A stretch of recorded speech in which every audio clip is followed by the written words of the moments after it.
Hey kids, this is Ivan. How you doing? I am pretty excited. I came home today and my copy of Leagues of Cthulhu showed up, the actual hardback book from the Kickstarter. This thing is really, really awesome.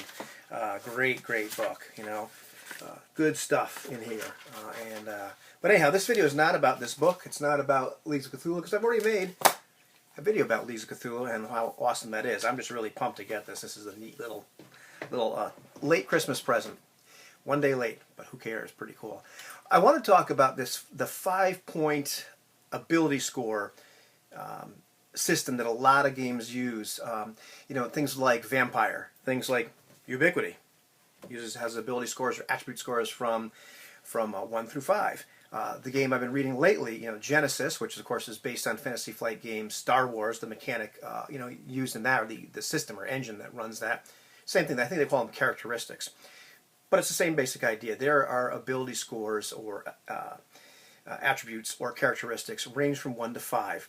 In most games like that, they have 2 as the average.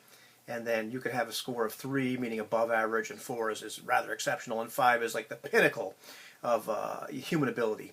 And you could have a score of 1, which means you're below average. I really like this. It's not a surprise if you watch my channel for a while that I come from a Dungeons and Dragons background, and we have the big 3 to 18 spread, and of course that's really based on rolling 3 6-sided dice, and that's where that came from. I am not I don't not like the 3 to 18 spread from Dungeons and Dragons, but I remember, I made a video a while ago about like an alternate method of character generation in that game, and it was actually inspired by Hedge Hobbit, who was talking about the idea that we ought to just have the ability score modifiers. Why would we even use the 3 to 18 spread in a game like Dungeons and Dragons?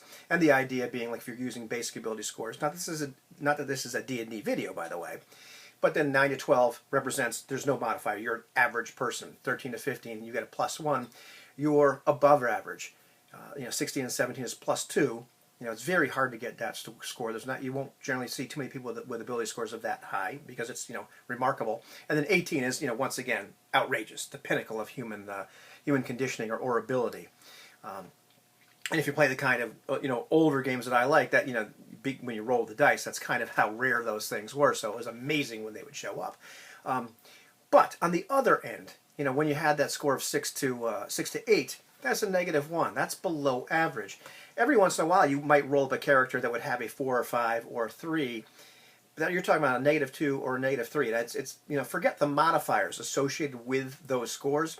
You're also looking at the fact that this person is way below average. I always talk about the idea that I always envision it as like 3 standard deviations above and below the mean. But when you're talking somebody that's 2 standard deviations, 3 standard deviations below the mean in something like willpower or strength or their overall vitality and constitution, or their dexterity, their mettle, whatever name you want to use for an attribute or characteristic, they're probably not suitable for going out and not just adventuring, but just about any kind of the stuff that we would have our characters do in games. And yes, I understand every once in a while it's fun to play the person that's incredibly dumb.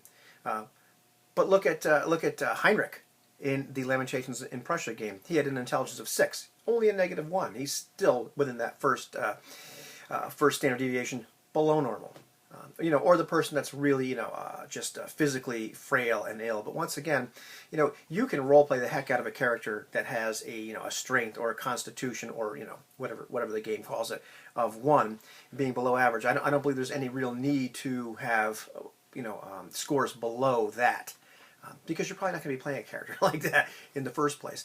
And back to the higher scores, I've looked at a bunch of these games, starting a character up in Ubiquity, start about Leagues of Adventure, Leagues of Gothic Horror, Leagues of Cthulhu character, or as I've been reading in Genesis. And for the most part, when you do a point-buy system like that, you're going to end up with some ability scores or characteristics that are going to be 3s.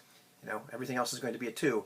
Or you could really sink all of your available points into making one a 4 or a 5. But for the most part, your characters are going to have some average scores, and then probably some slightly above average scores. And every once in a while, if you really want to do it, you can have a character with a below average score. But it just seems like that 5-point system is just so elegant. You know, I really like it. So what is this video really about? It's about the fact that I really kind of like that system. So that's about it. Just a total like, yep, think that's pretty cool mechanic and idea, you know, in games. Yeah, who knows? Maybe I'll use it in an OSR game one day and just, you know, call it a wrap, and we'll just call it these 5 scores. How about that? Now I'm gonna get the rocks thrown at me. Have a good one, kids.